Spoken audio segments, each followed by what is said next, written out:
I'm not a lawyer, but I just read all 35 pages of the lawsuit filed by Cassandra Ventura, aka Cassie, versus Sean Combs, aka Diddy. And ciao, let me give you the recap. Let me start off by saying the front page of this lawsuit has a trigger warning on it. So listen, let me say to you, this video could be triggering. You've been warned. Okay, so the beginning of the lawsuit just gives some background. It talks about how the two met in late 2005, early 2006. Cassie was 19 and Diddy was 37. Shortly after, Cassie was signed to Bad Boy. And at the time, Cassie was actually in a relationship with someone else and Diddy was in a relationship with Kim Porter. But then on Cassie's 21st birthday, Diddy allegedly pulled her into the bathroom and forcibly kissed her. Cassie cried, and that was their very first physical encounter. Over time, Diddy continued to pursue her, according to this lawsuit. And then in September of 2007, Diddy allegedly picked Cassie up from her apartment and gave her a pill. The suit says that Cassie didn't know what the pill was, but she took it at his request. She later learned that that pill was ecstasy, allegedly. Then there's a story told from 2007 when Diddy allegedly paid a promoter to create a fake flyer for a party Cassie was hosting, but not really because it was fake. And it was done to give her a reason to go to Miami and get away from her boyfriend. During that trip, it's alleged that they did a ton of drugs, and that is when they had their very first encounter. By 2008, Diddy had allegedly introduced Cassie to opiates and would often have pills and other drugs out in the open like candy. Quote, upon information and belief, Mr. Combs has been addicted to prescription painkillers and took ecstasy frequently. The suit also alleges that Cassie's medical records were being sent directly to Diddy's email address. For instance, the suit says when Cassie was experiencing some memory loss, potentially due to excessive drug use and/or head injuries caused by Diddy's alleged beatings, her MRI results were provided directly to Diddy. Somebody call HIPAA. By this point in the relationship, according to the doc, the dynamic between the two had been established and continued to be reinforced.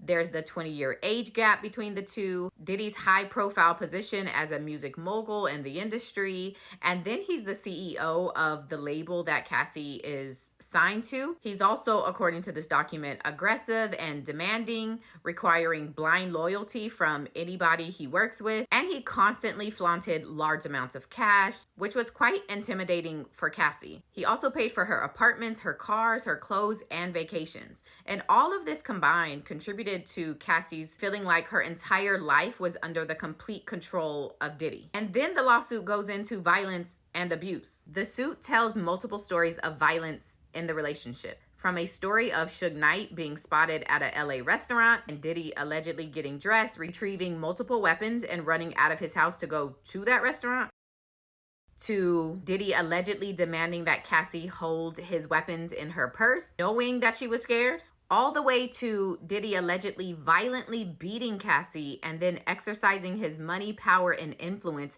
to hide the bruises and at times hide her until she was healed. There are a few stories told in this lawsuit that allege Cassie was kicked or stomped, and even with staff or security witnessing the violence, no one would say anything or challenge Diddy. The lawsuit then goes into alleged trafficking.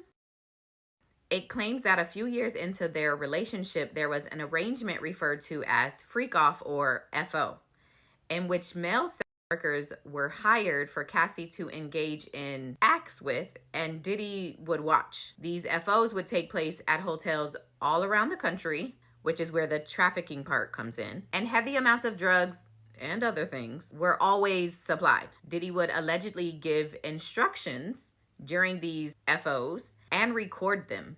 And even when Cassie would delete the footage, Diddy would tell her he could always recover the footage regardless if she deleted them.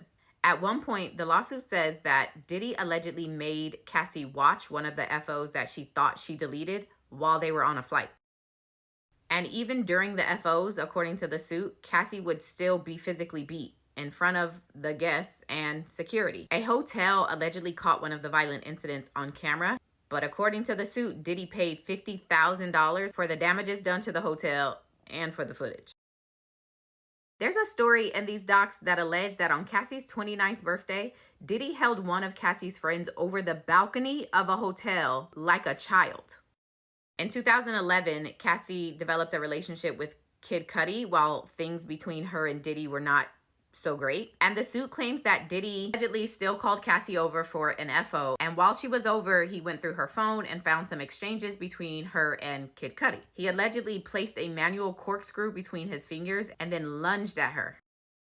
Cassie leaves. She stays with Kid Cudi. She comes back. She's met with more violence. She eventually stays with her mom. They start working things out. And then in February of 2012, during Paris Fashion Week, Diddy allegedly told Cassie he was going to blow up Kid Cudi's car. And he wanted Kid Cudi and his friends home when it happened. According to this doc and Kid Cudi, around that time, Kid Cudi's car exploded in his driveway. In September of 2018, Diddy and Cassie allegedly met up for what Cassie thought was going to be a breakup dinner of sorts.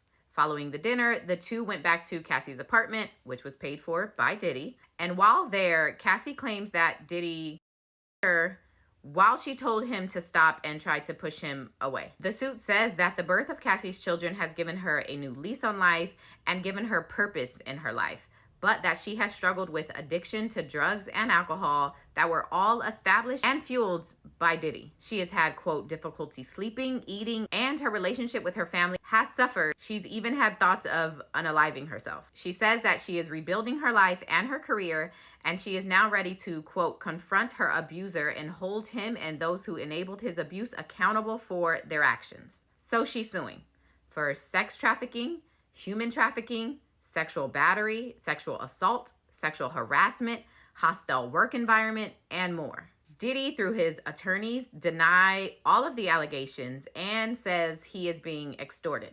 Quote, for the past 6 months, Mr. Combs has been subjected to Ms. Ventura's persistent demand of $30 million under the threat of writing a damaging book about the relationship, which was unequivocally rejected as blatant blackmail. Despite withdrawing her initial threat, Ms. Ventura has now resorted to filing a lawsuit riddled with baseless and outrageous lies, aiming to tarnish Mr. Combs' reputation and seeking a payday. Okay, y'all weigh in the comments.